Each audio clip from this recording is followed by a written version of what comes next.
ৰাইজৰ শাসনৰ নামত যি ধৰণে শোষণ চলিছে, যি ধৰণৰ অত্যাচাৰ চলিছে, প্ৰাকৃতিক সম্পদৰ পৰা আমাৰ কংগ্ৰেছ দলৰ যাত্ৰা আমি আজি আৰম্ভ কৰিছোঁ আমিন গাঁৱত। এইখন এটা নিজি স্কুলৰ পৰা, যি নিজি স্কুলৰ মালিক মুখ্যমন্ত্ৰী আৰু তেখেতৰ পৰিবাৰ, আৰু যি নিজি স্কুলে আজি বিভিন্ন ধৰণৰ অবৈধভাৱে মাটি দখল কৰি আজি তেওঁলোকে এটা 5 ষ্টাৰ এটা স্কুল ইয়াত খুলিছে, য'ত সাধাৰণ দুখীয়া মানুহৰ ল'ৰা ছোৱালীবোৰ যাব নোৱাৰে। ইয়াত মাত্ৰ আটাইতকৈ ধনী মানুহৰ ল'ৰা ছোৱালী দামী দামী আজি তেওঁলোকে গাড়ীত গৈ ডাঙৰ বেছি বহুত ফিজ দি এইখন স্কুলৰ ভিতৰত নিজৰ নাম ভৰ্তি কৰিব পাৰে।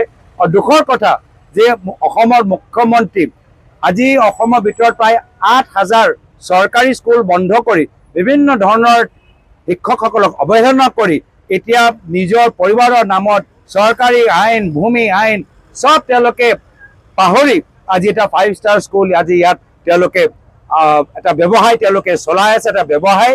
আৰু ইয়াত প্ৰায় 60 বিঘাজৰ মাটি ইয়াত আছে, আমি গম পাই গৈছোঁ। আৰু এনেদৰে আমি য'ত য'ত তেওঁলোকে অবৈধভাৱে ভূমি আইন সলনি কৰি চৰকাৰী মাটি দখল কৰি ক'ত ক'ত তেওঁলোকৰ নিজৰ ভূমি পাহাৰ, ভূমি সাম্ৰাজ্য তেওঁলোকে সৃষ্টি কৰিছে, আমি এটা এটাকৈ অসমৰ জনসাধাৰণৰ মাজত ফাদিল কৰিম।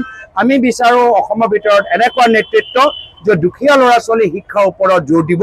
আৰু সেইকাৰণে আজি ইয়াত আমি সকলোৱে বিধায়িনী দলপতি দেৱব্ৰত শইকীয়া ডাঙৰীয়া, প্ৰদ্যুৎ বৰদলৈ ডাঙৰীয়া, ভূপেন বৰা ডাঙৰীয়া, ৰিপুণ বৰা ডাঙৰীয়া, ৰকিবুল হুছেইন ডাঙৰীয়া, AICCয়ে আমি সকলোৱে তেখেতক দেখালোঁ, সামাজিক মাধ্যম যোগেদিও আমি প্ৰকাশ কৰিলোঁ। আৰু আমাৰ মিডিয়া বন্ধুসকলকো আজি ইয়াত উপস্থিত থকাৰ বাবে মই ধন্যবাদ জ্ঞাপন কৰিছোঁ।